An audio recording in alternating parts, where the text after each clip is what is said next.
तो दोस्तों आज की प्रेरक कहानी कर्मों पर आधारित है। ये कहानी है दो भाइयों की, एक बड़ा भाई और एक छोटा भाई, जो दोनों स्वभाव से बिल्कुल विपरीत थे। बड़ा भाई मानता था कि लोगों की मदद करनी चाहिए, सेवा भाव रखना चाहिए, सबसे अच्छे से पेश आना चाहिए, जब जब मौका मिले दान देना चाहिए। छोटा भाई मानता था कि जीवन एक ही बार मिलता है, इसलिए उसे खुलकर जीना चाहिए, जो भी मन हो वो करना चाहिए। नशा हो, डांस बार जाना हो या और भी जिससे खुशी मिले, वह हर काम करना चाहिए। दोनों भाई अपनी अपनी मान्यताओं के हिसाब से अपना जीवन व्यतीत कर रहे थे।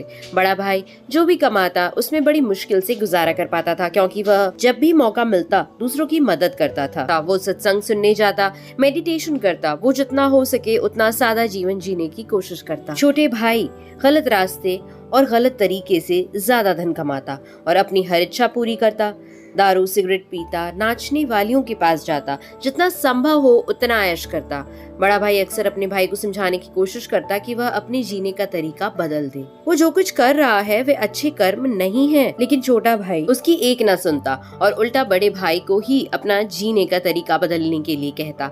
वे दोनों ही एक दूसरे की बात माने बिना अपने अपने तरीके से जिंदगी जीते रहे। एक दिन बड़े भाई को घर लौटते वक्त रास्ते में चप्पल में कील घुस गई, जो चप्पल को चीरते हुए उसके पैर में घुस गई। उसे बड़ा दर्द हुआ। दर्द इतना ज्यादा था कि वह ठीक से चल भी नहीं पा रहा था, लेकिन फिर भी जैसे तैसे लंगड़ाते दर्द सहन करते अपने घर तक पहुंच गया। घर पहुंचने के बाद उससे बिल्कुल भी खड़ा हुआ नहीं जा रहा था। उसे बहुत प्यास लग रही थी, लेकिन दर्द इतना ज्यादा था कि वह पानी का गिलास लेने तक की हिम्मत नहीं जुटा पा रहा था। इसलिए अब बड़ा भाई छोटे भाई के आने की राह देखने लगा। थोड़ी देर बाद छोटा भाई घर आया। उसके चेहरे पर बड़ी सी मुस्कान थी, वह बहुत ज्यादा खुश लग रहा था। छोटे भाई को देखते ही बड़े भाई ने उसे पानी मांगा। छोटे भाई ने ठंडा पानी बड़े भाई को पिलाया और उसे क्या हुआ है उसके बारे में पूछा। बड़े भाई ने बताया कि उसके पैर में कील घुस गई है। छोटा भाई बड़े भाई से बोला, देखिए आप इतना सादा और सच्चाई भरा जीवन जीते हैं, बदले में आपको क्या मिला? और यह देखिए मैं कितना खुलकर जीवन जीता हूँ, इसलिए आज मुझे रास्ते में ये हीरे का हार मिला।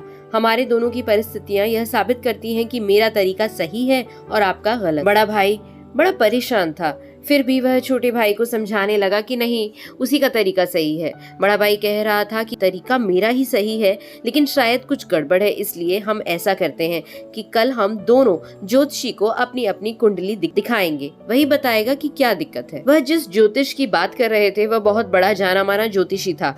उसकी कोई भी भविष्यवाणी गलत नहीं होती थी। छोटा भाई हीरे का हार मिलने की वजह से बहुत खुश था, इसलिए वह भी बड़े भाई के साथ जाकर कुंडली दिखाने के लिए राजी हो गया। अगली सुबह दोनों भाई अपनी अपनी कुंडली लेकर उस ज्योतिषी के पास पहुंच गए। बड़े भाई ने अपनी कुंडली ज्योतिषी को दिखाई। उस कुंडली को देखते ही ज्योतिषी बोला, बाप रे बाप, किस अभागे की यह कुंडली है, यह तो अब तक मर गया होगा। बड़ा भाई कुछ नहीं बोला और फिर छोटे भाई की कुंडली ज्योतिषी को पढ़ने के लिए दे दी। उसकी कुंडली देखते ही ज्योतिषी खुशी से बोल पड़ा, यह बहुत अच्छी कुंडली है, इसमें तो राजयोग लिखा है, यह जरूर अब तक मंत्री बन गया होगा। दोनों कुंडली दिखाने के बाद दोनों भाइयों ने ज्योतिषी से कहा कि यह दोनों कुंडली उनकी है और आपकी भविष्यवाणी गलत है, क्योंकि न ही बड़ा भाई अब तक मरा है और न ही छोटा भाई मंत्री बना है। ज्योतिषी ने दोनों से कहा कि मैं कुंडली पढ़ने में गलत हो ही नहीं सकता। हाँ, अगर तुम्हारे कर्म कुछ ऐसे हो तो तुम्हारी कुंडली में लिखा बदल जरूर सकता है। ज्योतिषी ने पहले बड़े भाई से और बाद में छोटे भाई से उनके जीवन जीने का तरीका और वह कैसे कर्म करते हैं उसके बारे में विगत से जाना। इसके बाद ज्योतिष ने दोनों को समझाते हुए कहा कि मेरी पढ़ी हुई कुंडली गलत नहीं है, यह बड़े भाई के अच्छे कर्म है, जिसने उसको कुंडली में लिखी मौत की जगह सिर्फ एक कील का दर्द दिया, और दूसरी तरफ छोटे भाई के बुरे कर्म है, जिसकी वजह से उसका राजयोग चला गया और उसे सिर्फ एक छोटा सा हीरे का हार मिला, जिसे जल्द ही बेचकर खत्म कर देगा। तो दोस्तों, ये थी एक छोटी सी प्रेरणादायक कहानी, जिसे हमें वह सदियों पुरानी बात याद दिलाती है कि जैसे कर्म होंगे वैसे ही फल होंगे। अगर हमारा वर्तमान अच्छा या बुरा है तो वह हमारे पहले पुराने कर्मों की वजह से है, और हमारा भविष्य अच्छा या बुरा होगा वह हमारे वर्तमान के कर्मों के हिसाब से होगा। इसलिए हमेशा ध्यान रखें कि अच्छे कर्म करना न छोड़ें। कहानी पसंद आई हो तो लाइक, शेयर और सब्सक्राइब जरूर करें, और ऐसी खूबसूरत कहानियों के लिए हमें फॉलो करना ना भूलें। Thank you for listening.